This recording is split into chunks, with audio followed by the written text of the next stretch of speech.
நமது குரு அவர்கள்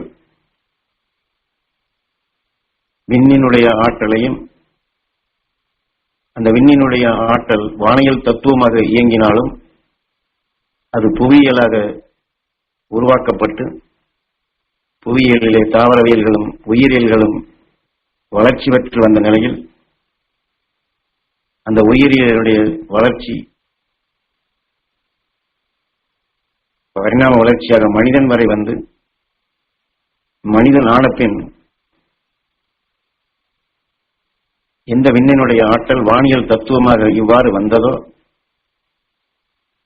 மீண்டும் அந்த வானியலின் தத்துவ பிரகாரம் விண்ணினுடைய ஆற்றலை நுகர்ந்து எங்கிருந்து இது வளர்ச்சி பெற்று மனிதனாக வந்தோம் என்ற நிலையை உணர்ந்து மீண்டும் அந்த எல்லைக்கே செல்லும் நிலையாக அகண்ட விரிவடைந்த நிலைகளையும், அந்த அகண்ட விரிவடைந்த நிலைகளுக்குள் உருப்பெற்ற அணுக்கள் உயிர் அணுக்களாக வளர்ச்சி பெற்று தன்னைத்தான் அறிதல் என்ற நிலையில், தான் யார் நான் யார் என்ற நிலையில் இந்த தன்னைத்தான் அறிதல் என்ற நிலையாக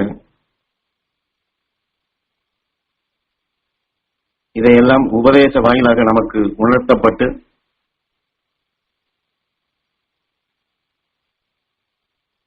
அதை குறிப்பாக சிதம்பரத்திலே வைத்து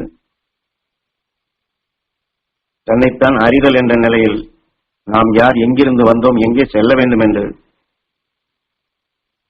அகசியனால் கண்டுணரப்பட்ட இந்த பேருண்மைகளை அதற்கு பின் வந்த ஞானிகள் மகரிஷிகள் நாம் அனைவரும் பெரும்படியாக அகசியனுக்குள் விளைந்த அந்த ஆற்றல் மிக்க நிலைகள் அவன் வாழ்ந்த காலத்தில் அவன் எந்த மொழியின் அடிப்படையில், இப்பொழுது நாம் தமிழ் பாஷை என்று சொல்லுகின்றமே, அந்த அகசியன் வாழ்ந்த காலத்தில் அவன் எந்த மொழியில் அவன் தனக்குள் உணர்ந்ததை அவன் வெளிப்படுத்தி அகசியனில் வெளிப்படுத்தப்பட்ட அந்த உணர்வலைகள், மூச்சலைகள் இந்த பூமிக்குள் படர்ந்திருக்கும் நிலைகளையும், அதே சமயத்தில் அவன் விண் சென்ற நிலைகளையும், இன்னும் துருவ நட்சத்திரமாக வாழ்ந்து வளர்ந்து கொண்டிருக்கக்கூடிய நிலைகளையும், ஆதியிலே அகசியன் இது அனைத்தும் கண்டுணர்ந்த நிலைகளை இந்த பிரபஞ்சம், அதாவது நமது சூரிய குடும்பம், அதே போல இந்த சூரிய குடும்பம் ஈர்ப்பு வட்டமாக சுழன்று கொண்டிருக்கும் 2000 சூரிய குடும்பம், இந்த 2000 சூரிய குடும்பத்திற்கும் அப்பாலும் எத்தனையோ அண்டங்களாக அகண்ட பேரணமாக இப்படி சுழன்று கொண்டிருப்பதையும், இதையெல்லாம் அவன் வெளிப்படுத்தி சென்றதை சமீபத்தில் இப்பொழுது ஒரு 2000-3000 ஆண்டுகளுக்கு முன்பு தோன்றிய வியாசகர் இதை எல்லாமே தனக்குள் நுகர்ந்து, அதாவது அகசியன் அவன் வெளிப்படுத்திய மூச்சலைகளை இவர் நுகர்ந்து, அவன் பல லட்சம் ஆண்டுகளுக்கு முன்பு இதையெல்லாம் உணர்ந்திருந்தாலும் வெளிப்படுத்தியிருந்தாலும் தன் இன மக்கள் அனைவரும் பெற வேண்டும் என்று அவன் இந்த உணர்வுகளை ஊட்டி சென்றிருந்தாலும் இந்த வியாசகர் தான் இன்று நாம் வாழும் இந்த காலகட்டத்திற்கொப்ப அந்த தத்துவங்களை இன்று நாம் கடவுள், ஆலயம், பக்தி என்ற நிலையில் காணக்கூடிய அனைத்துமே அவர் வெளிப்படுத்தியவன். அதாவது அகசியன் கண்டுணர்ந்த நிலைகளை இன்று நாம் வாழக்கூடிய நிலையில் நாம் அனைவரும் பெறுவதற்கு, அதை எளிதில் பெறுவதற்கு இந்த வியாசகர் தான். என்றால் ஞானகுரு உபதேசத்திலே சொல்லப்படும் பொழுது அகசியன் கண்டுணர்ந்த நிலைகள் அனைத்துமே வியாசகர் நுகர்ந்து நாம் அதை எளிதில் அதை நுகரும்படி, நமக்குள் வளர்த்துக் கொள்ளும்படி அவர் வெளிப்படுத்தியுள்ளார் என்று இந்த சிதம்பரத்திலே இது பதிவு செய்யப்பட்டு, அதையெல்லாம் நாம் எவ்வாறு உணர்வு பூர்வமாக இன்று அக்காலத்தில் நடந்தது, அல்லது இது அக்காலத்திற்கு முன்பு நடந்தது, அல்லது இது இந்த பிரபஞ்சத்தில் இப்படி இருக்கின்றது, 2000 சூரிய குடும்பம் அகண்ட பேரண்டம் என்று நாம் சொல்லாக உணர்வின் ஒளியாக வெளிப்படுத்தினாலும் செவிவெளி கேட்கப்படும் பொழுது அதற்குண்டான உணர்வின் பொறிகளாக நம்முடைய நினைவாற்றல்கள் நாம் சாதாரண மனிதர்கள் எண்ணும் பொழுது இது ஒரு கற்பனை, அப்படி இருக்கின்றதா, சரி இருக்கின்றது என்று வைத்துக் கொண்டால் அது எப்படி இருக்கும், இப்படி இருக்குமா அப்படி இருக்குமா என்று அதை நாம் கற்பனை என்று சாதாரணமாக முடித்து விடுவோம். ஆனாலும் குருநாதர் இந்த விஞ்ஞானிகள் எப்படி ரேடியோ டிவி அவர்கள் அதை கண்டுபிடிப்பாக அந்த சாதனங்களை உருவாக்கி அதிலே நுண்ணிய அலைகள் மூலமாக காற்றலைகள் ஒரு இடத்திலிருந்து ஒளிபரப்பப்பட்டு நாம் எதை கற்பனை இப்படி இருக்குமா என்று எண்ணுவதை அவர்கள் உணர்வுபூர்வமாக அவர்கள் கண்டறிந்து நாம் இருந்த இடத்திலே இதையெல்லாம் கேட்டு பார்க்கும்படியாக விஞ்ஞானம் இதை நிரூபிக்கின்றது. ரேடியோவுக்குள் என்ன இயங்குகின்றது அல்லது அது எங்கிருந்து வருகின்றது என்பது நம் கண்ணுக்கு புலப்படுவதில்லை, ஆனால் நாம் செவிகளிலே கேட்கின்றோம். இதே போலதான் டிவிகளிலும் அது எவ்வாறு இயங்குகிறது என்பதை நாம் கண்ணிலே காண முடிவதில்லை, ஆனால் படக்காட்சிகளாக, சப்தங்களாக, அசைவுகளாக நாம் காணுகின்றோம். ஆனால் அந்த இயந்திரத்திற்குள் அதை நாம் உள்ளே நினைவை செலுத்தி பார்த்தால் அதிலே நாம் இதையெல்லாம் காண முடியாது. ஆனால் இதை ஒளி என்ற நிலைகள் அதை ஒரு சாதாரண மனிதன் எப்படி பேசுவானோ அதை நாம் உருவமாக காணுகின்றோமோ அதையெல்லாம் அது காட்டுகின்றது. அந்த விஞ்ஞான அறிவு இன்று நிரூபிப்பதைத்தான் அன்று மெய்ஞானிகளால் கண்டுணரப்பட்டு அதை நாம் அனைவரும் பெரும் வண்ணமாக அதற்கு ஒரு பயிற்சியாகத்தான் குருநாதர் சிதம்பரத்திலே அதை உணர்த்தியுள்ளார்கள். இப்பொழுது தியானத்திலே இதில் கலந்து கொண்டிருப்போர் அனைவரும் ஞான குருவின்பால் நினைவை செலுத்தி அன்று அவர் சிதம்பரத்திலே எந்த பேர் உண்மைகளை அகசியன் கண்டதை, வியாசகர் கண்டதை, அகண்ட அண்டத்தினுடைய நிலைகளை நாம் அனைவரும் பெறுவதற்காக நாம் அனைவரும் பெற்று அதை நுகர்ந்து உணர்ந்து நாமும் அதை இனி வருவோருக்கும் தெரியப்படுத்துவதற்காக இந்த பயிற்சியாக கொடுத்தார்களோ அதன் வழி நினைவாற்றலை செலுத்தும்படி வேண்டிக் கொள்கின்றேன். நான் சொல்வதாக யாரும் என்ன வேண்டாம், சாமி சொன்னதைத்தான் சொல்லுகின்றேன். இன்று நாம் பக்தியின் நிலைகள் எத்தனையோ தெய்வங்களை இந்த தியான வழிக்கு முன் நாமும் வணங்கி அந்த பக்தி வழியிலே தான் வந்திருக்கின்றோம். அந்த அடிப்படையிலே தான் இந்த பயிற்சியை குருநாதர் கொடுக்கின்றார்கள்.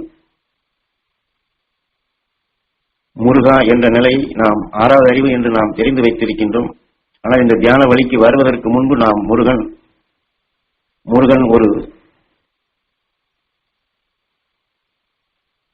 தெய்வம், கடவுள், ஆண்டவன் என்ற நிலையில்தான் நாம் அதையெல்லாம் வணங்கி வந்திருக்கின்றோம். இதுபோலதான் நினைவை செலுத்தும்படி சொல்லுகின்றார். சிறிது நேரம் நாம் இப்பொழுது வீட்டிற்குள் அமர்ந்திருந்தாலும் உங்கள் நினைவினை வானிலை செலுத்தி கண் திறந்திருந்தாலும் சரி, கண்களை மூடியிருந்தாலும் சரி, நினைவை வானிலை செலுத்துங்கள். சிறிது நேரம் விண்ணிலேயே உங்களுடைய நினைவாற்றலை செலுத்தி எது 6வது அறிவு என்று உணர்த்தப்பட்டதோ அந்த முருகனுடைய காட்சி எங்களுக்கு கிடைக்க வேண்டும் என்று எண்ணி இயங்கும்படி சொல்லுகின்றார். இப்பொழுது நாம் அதை போல எண்ணி இயங்கும். கண் திறந்திருந்தாலும் சரி, கண்களை மூடியிருந்தாலும் சரி, சிறிது நேரம் வானை நோக்கி நினைவை செலுத்தி அந்த முருகனுடைய காட்சி கிடைக்க வேண்டும் என்று குருவை எண்ணி நாம் நினைவை விண்ணிலை செலுத்தி சிறிது நேரம் இயங்கியிருப்போம். இப்ப இதில் கலந்து கொண்டோர் இப்பொழுது தியானிக்கும் பொழுது உங்களுக்குள் என்ன தெரிந்தது என்பதை மனதிற்குள் வைத்துக் கொள்ளுங்கள். இந்த பயிற்சி முடிந்த பின்பு அதை பற்றி நாம் பேசலாம். இருந்தாலும் குரு சொன்னதை வானை நோக்கி நினைவை செலுத்தி அந்த முருகனுடைய காட்சி தெரிய வேண்டும் என்று அந்த உணவின் ஒளி செவிகளிலே பட்டபின் குரு சொன்ன முறைப்படி நம்முடைய நினைவுகள் விண்ணிலே செல்வதும் அந்த உணர்ச்சிகளால் இயக்கப்பட்டு அதற்கொப்ப அங்கே உருவமாக தெரிவதும் இதை யாரும் கற்பனை என்று எண்ண வேண்டியதில்லை. சாமி சொன்னார் என்ற நிலையில் செயல்படுத்தும் பொழுது கலந்து கொண்டவர் அனைவருக்குமே அதற்குண்டான உணர்வுகளும் அதற்குண்டான உணர்ச்சிகளும் அதற்குண்டான இயக்கங்களும் நிச்சயம் தெரிந்திருக்கும். இதே போல அதாவது இப்பொழுது இந்த பயிற்சியை நாம் எப்படி செய்தோமோ இதே போல இப்பொழுது நான் குருநாதர் சொன்ன அவர் பதிவு செய்த அவரால் உபதேசிக்கப்பட்ட இந்த பயிற்சியின் தொடராக இதை சொல்லி அதற்கு பின் எதை எந்த அடிப்படையில் செய்ய வேண்டும் என்று அன்று சிதம்பரத்தில் உணர்த்தினாலும் அதையேதான் நான் அவர் பதிவு செய்தை மீண்டும் நான் ஞாபகப்படுத்துகின்றேன். ஆகவே நாம் அனைவரும் அவர் சொன்ன நிலைகளை, அதாவது அன்று சிதம்பரத்திலே சொன்ன நிலைகளை ஒரு 30 வருடம் முன்பு இன்று வைத்துக் கொள்ளுங்கள். இது KP கிருஷ்ணராஜ் அவர்கள் வீட்டிலே உணர்த்தப்பட்டதான். இது சிதம்பரத்திலே நினைவை அங்கே செலுத்தி அங்கே பதிவு செய்துள்ளார் என்ற என்ன அடிப்படையிலேயே இதை நினைவை செலுத்தும்படி வேண்டிக் கொள்கின்றேன். ஞானகுருவை எண்ணி வியாசக பகவானை நினைவு கொண்டு வாருங்கள். இப்பொழுது முருகனுடைய காட்சி என்று சொல்லும் பொழுது எப்படி உணர்வின் உணர்ச்சிகள் இயக்கப்பட்டு அதற்கொப்ப நமக்கு எந்த உணர்வின் அடிப்படையில் எது தோன்றியதோ அதே போலதான் ஞானகுருவை எண்ணி வியாசக பகவானை நீங்கள் யாரும் அவரை பார்த்ததில்லையே, அவர் எப்படி இருப்பார், இப்படி இருப்பாரா, அப்படி இருப்பார் என்றெல்லாம் நாம் நினைவை செலுத்த வேண்டியதில்லை. அப்படி நினைவை செலுத்த வேண்டிய அவசியமும் இல்லை, செலுத்தவும் கூடாது. ஞானகுரு சொல்லியிருக்கின்றார் என்ற அன்று சொல்லியிருக்கிறார் என்ற இந்த ஒளி செடிகளிலே பட்டு செவிப்புலனால் ஈர்க்கப்பட்டு அது உயிர் என நமது உயிர் ஒரு லேசர். அன்று சாதாரண டேப் அல்லது அதற்கு முன் இருக்கக்கூடிய கிராமபோன் பெட்டி அது ஒரு ஊசியிலே அது உராய்ந்துதான் ஒளியாகவும் வெளிப்படுத்தியது, படமாகவும் காட்டியது. ஆனால் இன்று விஞ்ஞானிகள் வைத்திருக்கக்கூடிய எந்த கருவிகளிலும் எந்த ஊசியும் உராய்வதில்லை. இன்று நவீனமாக இப்பொழுது இருக்கக்கூடிய தொழில்நுட்பமாக இருந்தாலும் இதே அடிப்படையில் லேசர் அடிப்படையிலே தான் செயல்படுத்துகின்றார்கள். ஆகவே நமது உயிர் ஒரு லேசர். நுண்ணிய ஒளி கற்றைகள் கொண்டு நட்சத்திரங்கள் பிற மண்டலங்களிலிருந்து வரக்கூடிய அந்த ஆற்றல் மிக்க நிலைகளை அதிதீக்க சக்திகளாக வெளிப்பட்டதுதான் நமது உயிர். அத்தகைய ஆற்றல் உண்டு. ஆகவே அந்த நுண்ணிய நிலைகளை ஒளி அப்படித்தான் நாம் இயங்கிக் கொண்டிருக்கின்றோம். அதைத்தான் குருநாதர் இங்கே பயன்படுத்தும்படி சொல்லுகின்றார். அது செவிகளிலே குருநாதர் வியாசகரை பற்றி சொல்லுகின்றார். வியாசகரை என்னும்படி சொல்லுகிறார் என்றால் இப்பொழுது எதற்கு இதை சொல்லுகின்றார், நாம் எதற்கு வியாசகரை நினைக்க வேண்டும், இப்பொழுது நாம் அதற்காக வந்திருக்கிறோம் என்றெல்லாம் வேறு எண்ணங்கள் பால் நம்முடைய நினைவாற்றல், அதான் நினைவாற்றல் என்று சொல்வார், செல்ல வேண்டிய அவசியம் இல்லை. குருநாதர் சொல்லியிருக்கின்றார் வியாசகரை நினைப்போம் என்று. அந்த உணர்வின் இயக்கமாக அந்த உணர்வின் ஓட்டத்திலே இருந்தால் எப்படி இந்த லேசர் நேரடியாக எதையும் அது தொடவில்லை அல்லது படவில்லை, ஆனால் சூட்சுமமாக ஒளி கற்றைகள் தான் அதிலிருந்து உமிழ்த்தப்படுகின்றது. அது எங்கே படுகின்றதோ அதில் மோதி எக்கோ எதிர்மறையாக அது ஈர்ப்பு என்றால் நமது உயிர் வெப்பம் காந்தம் விஷம் என்ற நிலையில் எதிலே அது மோதுகின்றதோ தான் ஓ வியாசகர் என்று செவிகளிலே பட்டப்பின் ஓ என்று உயிரிலே அந்த ஒளி என்ற நிலைகள் உடனடியாக சாமி சொன்னார். வியாசகரை எண்ணுவோம் என்று எண்ணினால் அந்த ஒளி நாம் பிசிறில்லாமல், அதாவது பிசிறில்லாமல் என்றால் வேற சிந்தனை இல்லாதபடி சாமி சொல்கிறார் என்று பிசிறில்லாமல் நாம், அதாவது கண்களை மூடியிருந்தாலும் சரி திறந்திருந்தாலும் சரி, அந்த ஞான குருவோடு ஒன்றிய நிலைகள் வியாசகர் என்று நாம் நினைவை செலுத்தினால் இந்த லேசர் எப்படி புறநிலைகள் என்று முதல்ல சொன்னது போன்று டிவி பெட்டிகளிலும் கம்ப்யூட்டர்களிலும் இன்று நாம் கையில் வைத்திருக்கக்கூடிய ஸ்மார்ட் போன்களிலும் எவ்வளவு நுண்ணிய நிலைகளாக இன்று ஆர்டிபிஷியல் இன்டெலிஜென்ஸ் என்று பதிவு செய்த நிலைகளை மட்டுமல்ல, எங்கேயோ பதிவு செய்து ஒளிபரப்பு செய்யப்பட்ட நிலைகளை மட்டுமல்ல, இந்த காட்டிலே மறைந்திருக்கக்கூடிய நிலைகள் அனைத்தையுமே அந்த நுண்ணிய நிலைகள் இழுத்து அது உருவத்தையும் கொண்டு வருகின்றது, அசைவையும் கொண்டு வருகின்றது, ஒளியையும் காட்டுகின்றது, பேசவும் செய்கின்றது. அந்த அளவிற்கு நாம் கையில் வைத்திருக்கக்கூடிய போனிலே கொண்டு வந்து விட்டார்கள்.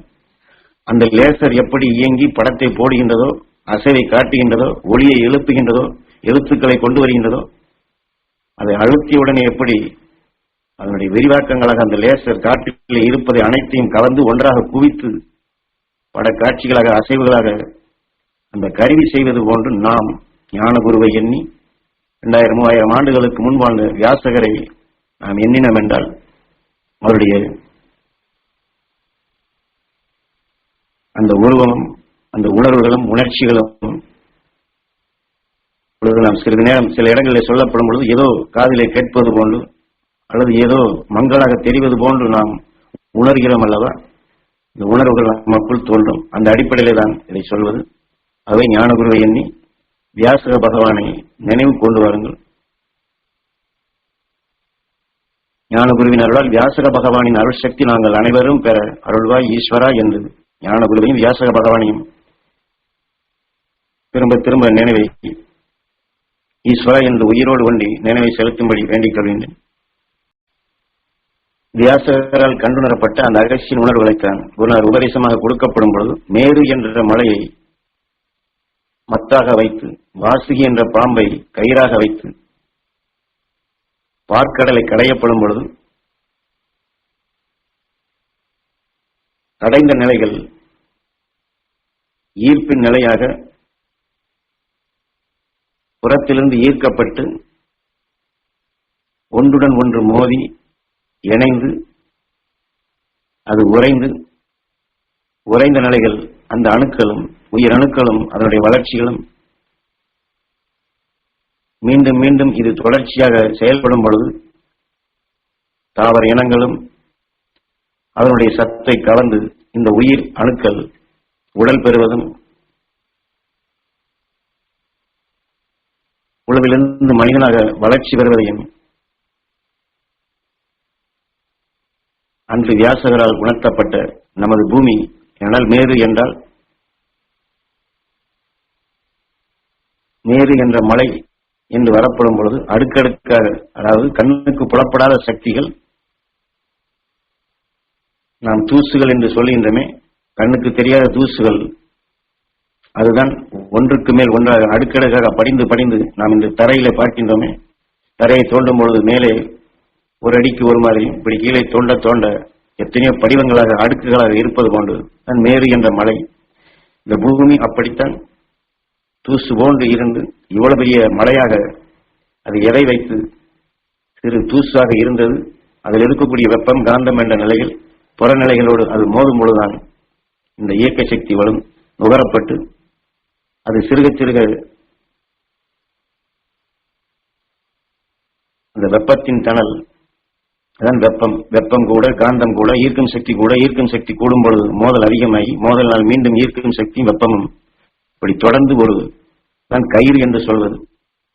பார்க்கடல் என்று சொன்னால் நாம் இன்று சொல்லக்கூடிய இந்த பிரபஞ்சம், இதில் உறைந்த நிலைகள் எடை கூடும் பொழுது நகர்ந்து இந்த பூமி ஓடுகின்றது, சுழல்கின்றது.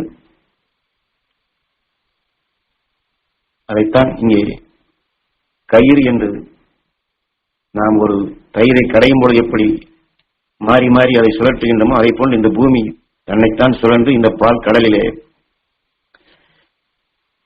என்றால் பூமி வெறுமன சுழலவில்லை, அதிலே நிலையான புறத்தில் இருக்கக்கூடிய அணுக்கள் மோதும் பொழுதுதான் அதிலே தான் ஜீவன் பெறும் நிலையாக எதிர்த்து இது சுழல்கின்றது. ஆக அதைத்தான் கடைதல் என்று சொல்வது. இப்படி கடைந்த நிலைகள் தான் அந்த வெப்பத்தினால் அது அனைத்துமே உருமாற்றப்பட்டு ஒரு குழம்பு போன்று உறைந்து கண்ணுக்கு புலப்படக்கூடியதான் மேரு என்ற மலை என்று சொல்வது. இதனுடைய வளர்ச்சியில்தான் கல், மண், நீர், அதிலே தாவர இனங்கள், இப்படி சொல்லிக்கொண்டே போகலாம். ஆனால் குணர் இதை சொல்லும் பொழுது, இப்பொழுது வியாசகர் இதை கண்டார் என்று சொல்லும் பொழுது உங்களுடைய நினைவு, நீங்கள் எங்கிருந்தாலும் சரி அதற்குண்டான ஒரு நினைவின் தொடர்ச்சியாக உங்களுக்குள் அந்த அலைகள் ஈர்க்கப்பட்டு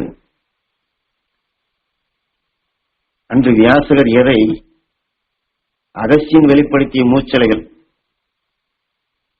அகஸ்தியன் பல லட்சம் ஆண்டுகளுக்கு முன்பு கண்டதைத்தான் இந்த 3000 ஆண்டுகளுக்குள் இந்த காட்டிலே மறைந்துள்ள அந்த உணர்வுகளை இவர் சுவாசிக்கின்றார். சுவாசித்துதான் இதை காவிய படைப்பாக அவர் உணர்த்தி சென்றதை பின்வந்தோர் அத்திரி பிறகு இன்னும் ஒரு 5-6 படித்த, அதாவது அரசர்களாக இருந்து இது போன்று வளர்ச்சி பெற்று வந்தவர்கள் தான் இதை எழுத்து வடிவு கொண்டு வருகின்றார்கள். அது அகசியனில் விளைந்தது. அதை வியாசகர் இதை தத்துவமாக வெளிப்படுத்துகின்றார். அதைத்தான் குருநாதர் இங்கே நமக்கு மாமகர்ஷி ஈஸ்வராய குருதேவருடைய அருளால் அந்த வியாசகர் இதை நுகர்ந்தார்.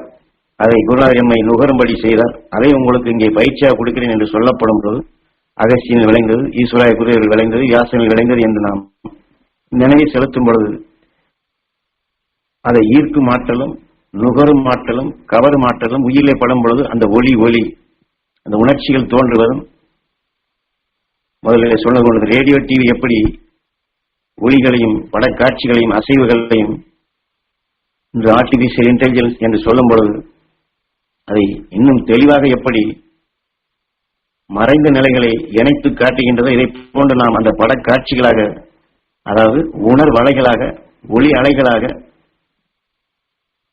அதாவது சப்த அலைகளாகவும் ஒளி அலைகளாகவும் இந்த காற்றிலே மறைந்துள்ளதை மாமகர்ஷி ஈஸ்வராய குருதேவரை எண்ணி, ஞானகுருவை எண்ணி அந்த வியாசகரை எண்ணும் பொழுது நமது உயிர் லேசராக இருந்து நம் நினைவாற்றல் இங்கே செலுத்தப்படும் பொழுது அந்த ஒளி நம் அருகிலே அந்த வியாசக பகவானின் அலைகளை நம் அருகிலே கொண்டு வருகின்றது, நமது ஆன்மாவாக மாற்றுகின்றது. நாம் ஈர்க்கும் திறன் பெறுகின்றோம், சுவாசிக்கின்றோம், உயிரிலே படுகின்றது. அப்பொழுது நமக்கு இந்த வியாசகர் அகசியம் கண்ட நிலைகளை எவ்வாறு வெளிப்படுத்தினாலும் இந்த உணர்வலைகள் நினைவலைகளாக உயிரிலே மோதும் பொழுது அதற்குண்டான அடுக்கடுக்காக சொல்ல அந்த நினைவின் ஆற்றல் சிறு தூசியாக இருந்தது எப்படி இவ்வளவு பெரிய மழையாக பூமியாக எவ்வாறு உருப்பெற்றது, இதில் கல், மண், மலைகள், நீர்நிலைகள், கடல், நிலம், அதில் உருப்பெற்ற தாவரினங்கள், உயிரினங்கள் வளர்ச்சி பெற்று எவ்வாறு வந்தது என்று அதைத்தான் குருநாதர் இங்கே படக்காட்சிகள் என்று சொல்லுகின்றார். இப்பொழுது அங்கே நாம் யாரும் படக்காட்சிகளை பார்க்கவில்லை. நாம் இந்த விஞ்ஞான உலகில் வாழ்வதால் இந்த சொல்லை சொல்லி உணர்த்துகின்றார். ஏனென்றால் நாம் இதை நிழல் படமாக உணர்வின் ஓட்டங்களாக உயிரிலே படும் பொழுது நம்முடைய நினைவாற்றல் அக்காலத்திற்கே சென்று அந்த அலைகளை இழுத்து கலந்து அதை நமக்கு உணர்த்தும். அதான் இங்கே பயிற்சி என்று சொல்லுகின்றார். இப்பொழுது சிறிது நேரம் வியாசக பகவானை எண்ணி, ஞானகுருவை எண்ணி, குருநாதர் அங்கே பயிற்சியாக கொடுத்த நிலையில் வியாசக பகவானால் வெளிப்படுத்தப்பட்ட இந்த பேருண்மைகளை அறிய வேண்டும், நுகர வேண்டும், கவர வேண்டும், இந்த வியாசக பகவானுடைய அருள் பெற வேண்டும் என்று ஒரு நிமிடம் ஏங்கி இருக்கும்படி வேண்டிக் கொள்கின்றேன். குருநாதர் வியாசக பகவான் கண்டுணர்ந்த உணர்வுகளை வெளிப்படுத்தியது போன்று இதன் துணை கொண்டு, என்றால் ஒரு வித்து உருப்பெற்று வளர்ச்சி பெற்று தன் இனமாக பெருகினாலும் மற்றொன்றுடன் இணையப்படும் பொழுது அதுதான் புதுவிதமான தாவர இனங்களாக இப்படித்தான் எண்ணிலடங்கா பல கோடி நிலைகள் ஒன்றின் துணை கொண்டு ஒன்று வளர்ந்தது போன்றுதான் நாம் அந்த அகசியன் பல லட்சம் ஆண்டுகளுக்கு முன்பு வெளிப்படுத்தி நாம் உணர வேண்டும் என்றால், அறிய வேண்டும் என்றால், எதை வைத்து அறிவது, எதை வைத்து உணர்வது, எதை வைத்து அதை முழுமையாக இன்னதான் நிஜமானதான் உண்மையானதான் என்பதை அந்த வழிப்படி நாம் பெற வேண்டும் என்பதற்குத்தான் இங்கே வியாசகரை குறிப்பிடுகின்றார். அந்த வியாசகரால் சமைக்கப்பட்ட வெளிப்படுத்தப்பட்ட அவருடைய உணர்வலைகள், அவருடைய மூச்சலைகள் நாம் பதிவாகி அதன் துணை கொண்டு நாம் அந்த பல லட்சம் ஆண்டுகளுக்கு முன்பு வந்த அகசியனுடைய நிலைகளை பெற முடியும் என்பதற்குத்தான் வியாசகரை முதலில் நமக்கு இதை காட்டுகின்றார். இப்பொழுது நம் நினைவை ஏற்கனவே நாம் தியானத்தில் அதைத்தான் எடுத்தோம். மீண்டும் அதையை ஞாபகப்படுத்தி ஞானகுருவோடு இணைந்து வியாசக பகவானோடு இணைந்து இப்பொழுது நாம் நம் நினைவை அக்காலத்தில் வாழ்ந்த, அதாவது ஆதியிலே முதல் அதாவது கடல்வாழ் நிலைகளிலிருந்து உருப்பெற்று அதிலே வளர்ச்சி பெற்று அதனுடைய கருக்கள் நிலவாழ் உயிரினங்களாக வளர்ச்சி பெற்று அதிலே வளர்ச்சி பெற்ற மனிதர்கள் நாம் இந்த தென்னாடு என்று சொல்கின்றமே. அப்பொழுது இப்படியெல்லாம் இல்லை. இருந்தாலும் இதில் தோன்றிய அகசியனை பற்றி தான் நமது குரு உபதேசங்களாக கொடுத்துள்ளார்கள். அது அந்த அடிப்படையில் நாம் வாழும் இந்த பகுதியிலே இந்த இடத்திலே தான் அகசியன் தோன்றினான் என்ற நிலைகளை குரு சொன்ன அந்த உணர்வின் பிரகாரம் நினைவை செலுத்தி நம் நினைவை அக்காலத்திற்கு அகசியன் வாழ்ந்த காலத்திற்கு செலுத்தி அகசியனையும் அவருடைய மனைவியும் தான் வசிஷ்டர் அருந்ததி என்று குரு சொல்லுகின்றார். இன்று நாம் கணவன் மனைவியாக எப்படி வாழ்கின்றோமோ இதை போன்று அக்காலத்தில் அவர்கள் எப்படி வாழ்ந்தார்கள். இப்பொழுது ஞானகுருவை எண்ணி வியாசகரை நாம் நினைவு கொண்டு வந்து இந்த இருவருடைய உணர்வின் தொடர் கொண்டு நம்முடைய நினைவாற்றல் குயான ஈசனிடம் வேண்டி இப்பொழுது உங்கள் நினைவுகளை அக்காலத்தில் செலுத்தும்படி வேண்டிக் கொள்கின்றேன். அவள் கணவன் மனைவியாக எப்படி வாழ்ந்தார்கள் என்று அந்த உடல் அமைப்பும், அதாவது அகசியரும் அவர் மனைவியும் அவருடைய உடல் அமைப்பும், இன்று நாம் கணவன் மனைவியாக துருவ நட்சத்திரத்தின் பேரருள் பேரொளி ஒருவருக்கொருவர் கிடைக்க வேண்டும் என்று இப்பொழுது நாம் எப்படி குரு காட்டிய வழியிலே கணவன் பெற்ற சக்தி மனைவி கிடைக்க வேண்டும், மனைவி பெற்ற சக்தி கணவனுக்கு கிடைக்க வேண்டும் என்று நாம் இப்பொழுது செயல்படுத்தி அன்று அக்காலத்திலே அகசியன் தாய் கருவிலை பெற்ற சக்தியின் துணை கொண்டு அவனுடைய நினைவாற்றலை துருவத்தின் வழியாக 27 நட்சத்திரங்கள் பிரமண்டலங்களிலிருந்து கவர்வதை அவனுடைய சந்தர்ப்பம் நுகர்ந்து தன் உடல் இருக்கக்கூடிய அணுக்கள் அனைத்திற்கும் அந்த பல கோடி மின்னல்களுடைய ஆற்றல்களை ஒளியான அணுக்களாக தன் உடலிலே பாய்ச்சியதை அதை முழுமை பெறும் நிலையாக அவன் சந்தர்ப்பம் 16 வயதில் திருமணமாகி ஆண் பெண் என்ற நிலையில் இணைந்தால்தான் அது முழுமை பெறும், வளர்ச்சிக்கு வரும் என்று நட்சத்திரங்களுடைய இயக்கங்களை அதனுடைய செயலாக்கங்களை வளர்ச்சிகளையும் கண்டுணர்ந்த நிலையில் அகசியன் தான் பெற்ற தான் நுகர்ந்த தான் தனக்குள் கவரக்கூடிய அந்த 27 நட்சத்திரங்கள் பிரமடர்ந்து வரக்கூடிய அந்த மின் கற்றைகளை கதிரியக்க சக்திகளை இழுத்து கவர்வதை தன் மனைவிக்கு அதை சுட்டிக்காட்டி அந்த துருவத்தினுடைய ஈர்ப்பு பூமியிலே எந்த இடத்தின் வழியாக, அதாவது எந்த பிரதேசத்திலே சரியாக அது இந்த வானுலக ஆற்றல் நம் பூமிக்குள் எப்படி வருகிறது என்பதை, என்றால் இவன் தாய் கருவிலை பெற்ற சக்தியின் துணை கொண்டு இவனுடைய நினைவாற்றல் அங்கே சென்று அந்த 27 நட்சத்திரங்களையும் பிரமண்டலங்கள் வருவதை நுகர்ந்ததை நம் பூமிக்குள் எப்படி புகுகிறது என்று இவனுடைய நினைவு அங்கே விண் சென்று அந்த விண்ணிலே கண்ட நிலைகளை இந்த பூமிக்குள் கணவன் மனைவியாக வாழக்கூடிய நிலைகள் தன் மனைவிக்கு இப்பொழுது குரு எப்படி நமக்கு உபதேசமாக சொல்லாக ஒளி உணர்வுகளாக நமக்கு உபதேசித்து நம் செவிகளிலே பட்டு இப்பொழுது நாம் நினைவுகள் அங்கே செலுத்தப்படும் பொழுது அக்காலத்திற்கு நம் நினைவுகள் எப்படி செல்கின்றது, இதை போன்று அகசியன் எப்படி அக்கால மொழிப்படி அக்கால பாசைப்படி தன் மனைவிக்கு எப்படி இந்த உணர்வுகளை ஓதினான், அந்த ஒளிகளை எப்படி அங்கே பதிவு செய்தான் என்பதை அவர்கள் எப்படி, அதாவது கணவன் மனைவியாக அகஸ்தியன் தான் கண்ட நிலைகளை தன் மனைவிக்கு எப்படி ஓதினான், தன் மனைவிக்கு எப்படி இதை உணர்த்தினான், தன் மனைவிக்கு எப்படி இதை தெரியப்படுத்தினான் என்பதை நம் நினைவுகளை அங்கே செலுத்தும்படி, அதை நுகரும்படி, அதை காணும்படி, அதையெல்லாம் நாம் பெற வேண்டும் ஈஸ்வரா என்று எண்ணி இயங்கும்படி சொல்லுகின்றார். ஆகவே நம் நினைவாற்றலை அங்கே செலுத்தி அகசியனையும் ஒரு மனைவியும் எண்ணி இந்த உணர்வலைகளை முதலில் சொன்னது கொண்டு உயிரான லேச ஈஸ்வரா என்று அதை கவர்ந்து, அதே சமயத்தில் அகசியுடைய மனைவி அதை ஏற்றுக்கொண்டு அவர்களும் எப்படி இந்த அகசியன் கண்ட நிலைகளை அவர்களுடைய நினைவாற்றலை அவருடைய புலனறிவை அவர்கள் செலுத்துகின்றார்கள், அதை அறிகின்றார்கள், நுகர்கிறார்கள் என்பதை அதையும் நாம் நுகர்ந்து அந்த மனைவி தனக்குள் வளர்த்துக் கொண்ட நிலைகளை உணர்ந்த நிலைகளை அது முழுமையாக உணர்ந்த நிலையை அகசியனுடைய மனைவிக்கு அங்கே அந்த மகிழ்ச்சியான நிலைகள் ஏற்பட்டு அந்த மகிழ்ச்சி கொண்டு கணவன், அதாவது அகசியன் எதை உணர்த்தினானோ அவனால் தான் இதையெல்லாம் காண முடிந்தது, அறிய முடிந்தது, நுகர முடிந்தது என்று அந்த மனைவியும் தான் கண்ட நிலைகளை அகசியனுக்கு அதை வெளிப்படுத்தி காட்டுகின்றது. அது அகசியன் முதலிலே கண்டான், நுகர்ந்தான், வளர்த்தான், அதை செவிவழி மனைவிக்கு ஓதுகின்றான். செவிவழி கேட்ட உணர்வுகள் மனைவியுடைய உயிரிலே பட்டு அந்த உடலிலும் இந்த நினைவாற்றல்கள் கூடி அதை ஈர்க்கும் திறனும் வளர்க்கும் திறனும் பெற்று அதை வளர்த்துக் கொண்ட நிலையைத்தான் அகசியனுக்கு மீண்டும் அதை வெளிப்படுத்தி காட்டுகின்றது. அது மீண்டும் அகசியனுடைய செவிகளிலே படும் பொழுது தான் கண்ட உண்மைகளை தன் மனைவியும் பெறுகின்றது. தன் மனைவிக்குள்ளும் அது வளர்ச்சி பெற்று அது மகிழ்ந்து வெளிப்படுத்துகிறது என்று அகசியனரை கேட்கப்படும் பொழுது, நுகரப்படும் பொழுது அவனுக்குள் அது பேரானந்த நிலைகளாக தன் மனைவியும் இந்த நிலை பெறுகிறதே என்று அவனும் மகிழ்கின்றான். அது அகசியனுடைய மனைவி தன் கணவனால் பெற்ற சக்தி தன் கணவனுக்கு மேலும் மேலும் இது இன்னும் உயர்ந்த நிலை கிடைக்க வேண்டும் என்று அவனுடைய மனைவி எண்ணுகின்றது, அதை வெளிப்படுத்தவும் செய்கின்றது. அதை கேட்டு அகசியனும் அதே உணர்ச்சிகள் இயக்கப்பட்டு தன் மனைவி தன்னை உயர்த்த வேண்டும் என்ற எண்ணமே அவனுக்குள் மனைவி உயர்த்திடும் நிலையாக மேலும் அவனுக்குள் அந்த உணர்ச்சிகள் தூண்டப்பட்டு தான் பெற்ற அனைத்து சக்திகளுமே தன் மனைவிக்கு கிடைக்க வேண்டும் என்று இப்படி இருவருமே ஒருவரை ஒருவர் உயர்த்த, இருவருமே எந்த தாயின் கருவிலை பெற்ற சக்தியின் துணை கொண்டு வானியல் புவியியல் உயிரியல் என்ற அடிப்படையில் அகசியன் நுகர்ந்து உணர்வு ஒளியாக மாற்றிடும் அந்த அரும்பெரும் சக்தியை பெற்றானோ அதை இருவருமே சேர்ந்து இருவருமே ஒருங்கிணைந்த நிலைகள் துருவத்தின் வழியாக இருவரும் இணைந்த நிலையாக அவர்கள் விண்ணினுடைய ஆற்றலை கவர்கின்றார்கள், அதை சுவாசிக்கின்றார்கள்.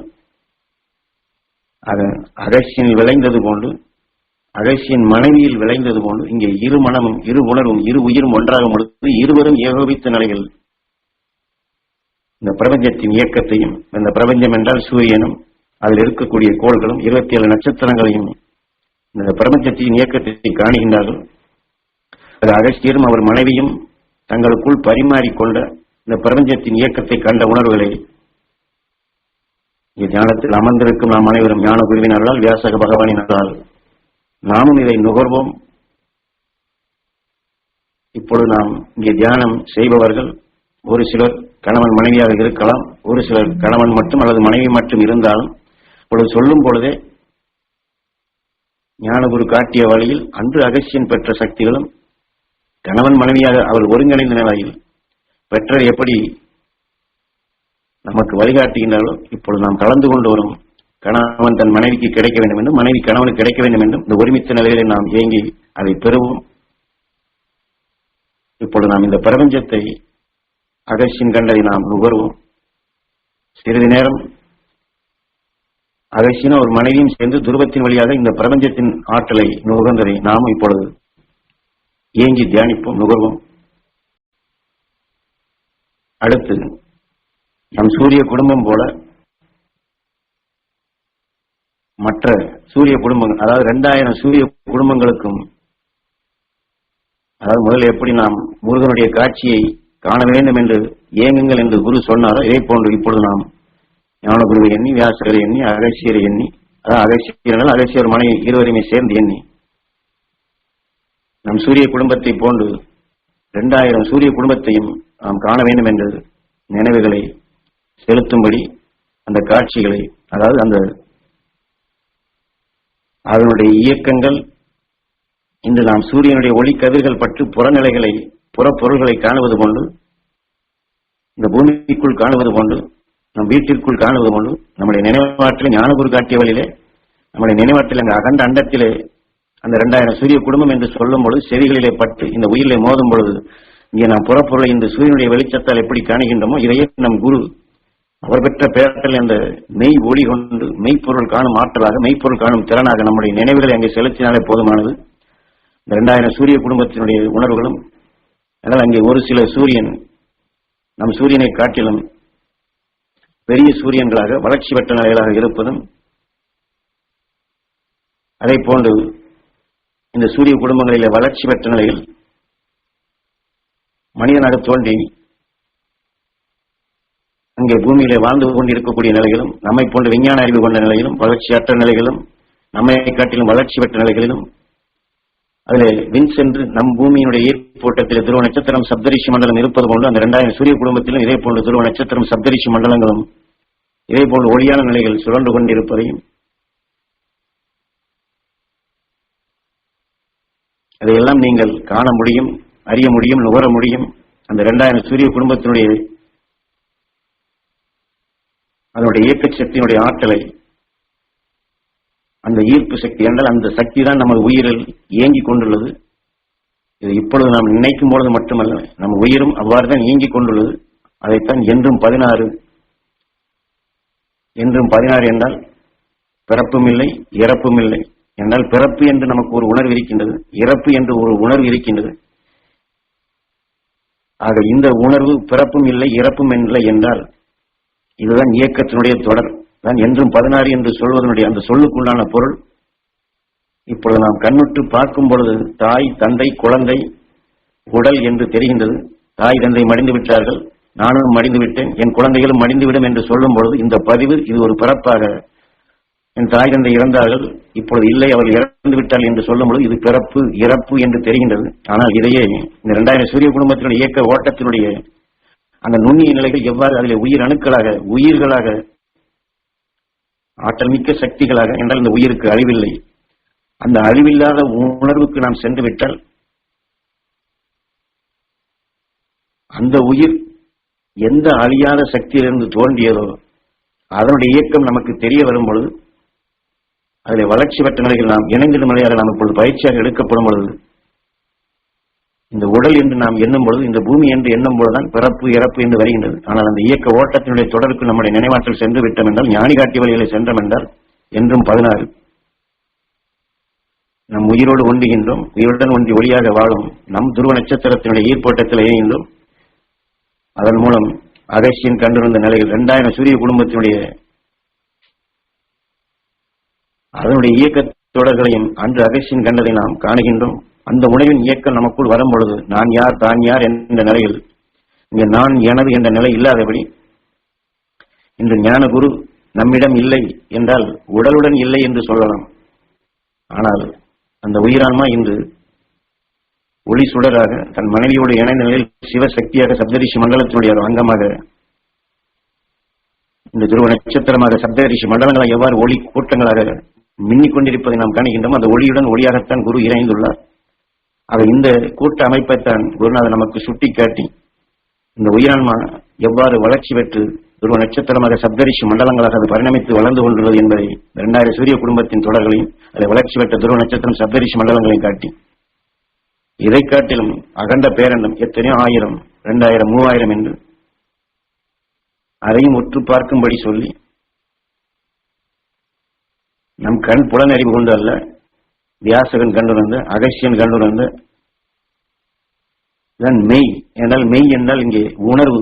நம்மிடம் 5 புலன் உள்ளது. கண், காது, மூக்கு, வாயிலை சுவை அறிதல். இன்னொன்று மெய். இந்த மெய் என்றால் உணர்வு. நாம் சொல்லலாம் இது உடல், கண்ணாலை பார்க்கும் பொழுது இது உடல். ஆனால் நாம் வெளியிலே செல்கின்றோம், நம் மீது எங்கோ இருக்கக்கூடிய வெப்பமான அலைகள் பட்டால் நாம் ஜூடை உணர்கின்றோம். யாரும் வந்து தொடவில்லை, ஆனால் அந்த வெப்ப அலைகள் பட்ட பின் சூடாக இருக்கிறது என்று உணர்கின்றோம். இதே போன்று நாம் சொல்லிக்கொண்டே போகலாம். இது எல்லாம் மெய், இதன் உணர்வு என்று சொல்வது. இந்த 5 புலன்களிலே இந்த மெய், இந்த 5வது புலன், இதை நாம் எந்த வகைகளிலும் இதை யாருக்கும் நாம் காட்ட முடியாது. என் உடல் வெப்பமாக இருக்கிறது என்பதை காட்ட முடியாது, அதை உணரத்தான் முடியும். ஆனால் அதே வெப்பத்தை அவர்களுக்கும் அது பட்டால் அவர்களும் உணரும்படி, அவர்களையும் அது உணர்த்தி காட்டும்படி செய்ய முடியும். அதைத்தான் குருநாதர் இங்கே மெய்ப்பொருள் காணும் திறன் என்று சொல்லுகின்றார். இது உணர்வின் ஓட்டங்களிலே வருவது. அதனால்தான் முதல்ல முருகனுடைய காட்சியை காணும்படி சொல்லி அந்த உணர்வுகளை நமக்கு ஊட்டி அந்த உணர்ச்சிகளை தூண்டும்படி செய்து, அதற்கு பின் நம்முடைய கண், அதாவது நமது உயிரின் துணை கொண்டு நினைவாற்றலை அந்த புலனறிவுக்கு ஊட்டி அலைகளாக புறத்திலே கவிழ்ந்திருப்பதை அதையெல்லாம் இழுத்து கவர்ந்து குவித்து பட காட்சிகளாக நாம் காண முடியும் என்று விஞ்ஞான அறிவுப்படி நமக்கு இதை உணர்த்தி நம்முடைய நினைவாற்றலை தான் மெய். அன்று அகசியன் வாழ்ந்தது மெய், அவன் துருவ நட்சத்திரமாக ஆனது மெய், அவன் கண்டு இந்த பிரபஞ்சத்தினுடைய இயக்கம் மெய். இதை போன்று ஏனைய எத்தனையோ சூரிய குடும்பங்கள் 2000 சூரிய குடும்பங்களாக சுழன்று கொண்டிருப்பது மெய். இதை போன்று இதை காட்டிலும் எத்தனையோ பேரண்டத்திலே சுழன்று கொண்டிருப்பது மெய். அந்த மெய்யை உணர்ந்து, அந்த மெய்யான நிலைகளை நாமும் உணர்ந்து, அந்த மெய்ப்பொருள் காணும் திறனாக நாம் வளர்ந்து, அந்த ஏகாந்த வாழ்க்கையாக என்றும் 16ஆக மரணமில்லா பெருவாழ்வாக பிறப்பும் இல்லை இறப்பும் இல்லை நிலையாக நாம் பெறுவதற்குத்தான் குருநாதர் இதையெல்லாம் உபதேச வழியாக எண்ணில் அடங்காத நிலைகள் உணர்த்தப்பட்டு அந்த வழி தொடரை நாமும் பெற்று நம் குருவோடு மாமகர் ஈஸ்வராய குருவோடு அந்த துருவ நட்சத்திரத்தோடு சப்தரிஷி மண்டலத்தோடு நாம் என்றும் அழியாத நிலையாக பேரானந்த பெருவாழ்வாக வாழ வேண்டும் என்று உணர்த்துகின்றார்.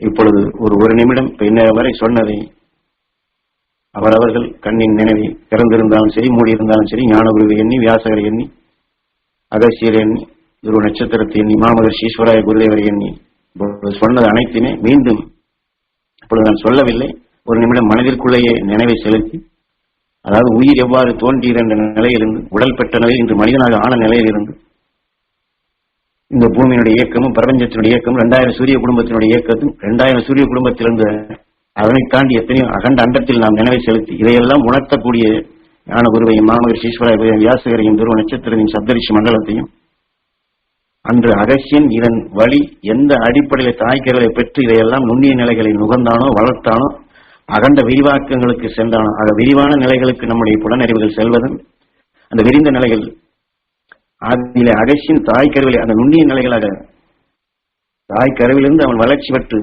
அதாவது நுண்ணிய நிலைகளிலிருந்து விரிவடைந்த நிலைகளை கண்டதும் விரிவடைந்த நிலைகளிலிருந்து அகசியன் எப்படி உருப்பட்டான் என்று அணுவினுடைய ஆற்றலை அறிந்தான் என்ற நுண்ணிய நிலைகளையும் அறியும் நிலையாக ஒரு நிமிடம் ஏங்கி அதையெல்லாம் பெற வேண்டும் என்று உயிரான ஈசனிடம் வேண்டி நம் ஞானகுருவிடம் வேண்டி மாமகரிஷி ஈஸ்வராய குருவிடம் வேண்டி எல்லா மகரிஷிகளும் நினைவை செலுத்தி ஒரு நிமிடம் ஏங்கி இருக்கும்படி வேண்டிக் கொள்கின்றேன். இது ஒரு பயிற்சி தான் நாம் இப்பொழுது செய்திருக்கின்றோம். குருநாதர் இதை பயிற்சியாக சொல்லிவிட்டு இங்கே சிதம்பரத்தில் இதையெல்லாம் கேட்கப்படும் பொழுது அவர்களுக்கு என்ன தெரிந்தது என்று தைரியமாக துணிந்து சொல்லுங்கள் என்று கேட்டுவிட்டு இப்பொழுது இதை கண்டவர்களும் சரி அல்லது எனக்கு தெரியவில்லை அப்படி தெரிந்தது இதெல்லாம் எனக்கு செல்ல முடியவில்லை என்று இருந்தாலும் அவர்களுக்குள்ளும் இந்த உணர்வுகள் பதிவாகின்றது. அதாவது கண்டாலும் சரி காணவில்லை என்றாலும் சரி உணர்ந்தாலும் சரி உணரவில்லை என்றாலும் சரி நான் சொன்ன உணர்வுகள் உங்களுக்குள் ஆழமாக வித்தாக பதிவாகின்றது. இந்த பதிந்த நிலைகள் உங்கள் ஊனிலே குருநாதர் இந்த இடத்துல மிக முக்கியமாக சொல்லுகின்றார். உங்கள் ஊனிலே அந்த முகப்புகளிலே என் குரு காட்டிய அருள் வழியில் இந்த உணர்வுகளை உங்கள் ஊனிலே இணைத்து இதை பதிவு செய்கின்றேன். இந்த ஊனிலே இப்பொழுது பதிவு செய்த அந்த அகசியன் கண்ட வியாசகன் கண்ட மாமகரிஷி ஈஸ்வராய குருதேவர் கண்ட நான் கண்ட உணர்வுகள் இந்த ஊனிலே பதிவு செய்த நிலைகள் நீங்கள் இரவிலே படுக்கப்படும் பொழுது உங்களுடைய நினைவுகளை இந்த பதிவு செய்த எண்ணினால் உங்களை அறியாமலே அங்கே அழைத்துச் செல்லும். நீங்கள் இப்பொழுது காண முடியவில்லை உணர முடியவில்லை என்றால் நான் பதிவு செய்த அந்த ஊனாக உங்களுக்குள் இணைத்த உணர்வுகள் இந்த கிளர்ச்சிகளை தூண்டப்படும் பொழுது இந்த உணர்வுகள் உங்கள் ஆன்மாவிலே அதனுடைய தொடர் வரிசையாக எந்த 2000 சூரிய குடும்பம் எந்த அகண்ட பேரண்டம் என்று என்னால் இதை விஞ்ஞான அடிப்படையில் இதையெல்லாம் செல்ல வேண்டும் என்றால் ஆயுசு பத்தாது முடியவே முடியாது. ஆனால் குரு காட்டிய மாமகரிஷி ஈஸ்வராய குருதேவர் காட்டிய இந்த உணர்வின் தொடர் கொண்டு இப்பொழுது பதிவு செய்து நீங்கள் எண்ணி ஏங்கி உங்கள் நினைவாற்றலை அதான் மெய் அந்த அடிப்படையிலே செலுத்தினால் உங்கள் ஆன்மாவிலே அதாவது ஆன்மா என்றால் நம் உடலை சுற்றி அந்த ஆன்மாவிலே அதனுடைய ஈர்ப்பலைகள் இன்று விஞ்ஞானிகள் எப்படி கண்டுபிடித்த ரேடியோ டிவி அது ஒவ்வொன்றுக்கும் அதனுடைய அழுத்தம் அதனுடைய தொடர்புக்கு ஆங்காங்கு தெரிவதும் இதையே செயற்கைக்கோள் அதாவது விண்ணிலே செயற்கைக்கோளுடன் தொடர்பு கொடுத்து விட்டால் இந்த பூமி முழுவதும் எங்கு வைத்தாலும் அதை பார்க்க முடிவது கேட்டறிவது போல அந்த சேட்டலைட் என்று சொல்வது கொண்டு அந்த அகண்ட பேரண்டத்தினுடைய உணர்வுகள் அகசியின் ஆதியிலே தனக்குள் விளைந்த உணர்வுகள் நுண்ணிய அலைகளாக வெளிப்பட்டதைத்தான் இங்கே வியாசகர் மூலமாக குருநாத் மாமகரிஷி ஈஸ்வராய குருதேவர் மூலமாக உங்களுக்குள் பதிவு செய்கின்ற உங்கள் ஆன்மாவிலே அந்த அலைகள் அது இழுத்து கவர்ந்து உங்களுக்குள் இது நிச்சயம் உணர்த்தும் என்பதை குரு சொல்லியிருக்கிறார். ஆகவே இந்த பயிற்சியை இதோடு நிறைவு செய்து கொள்வோம்.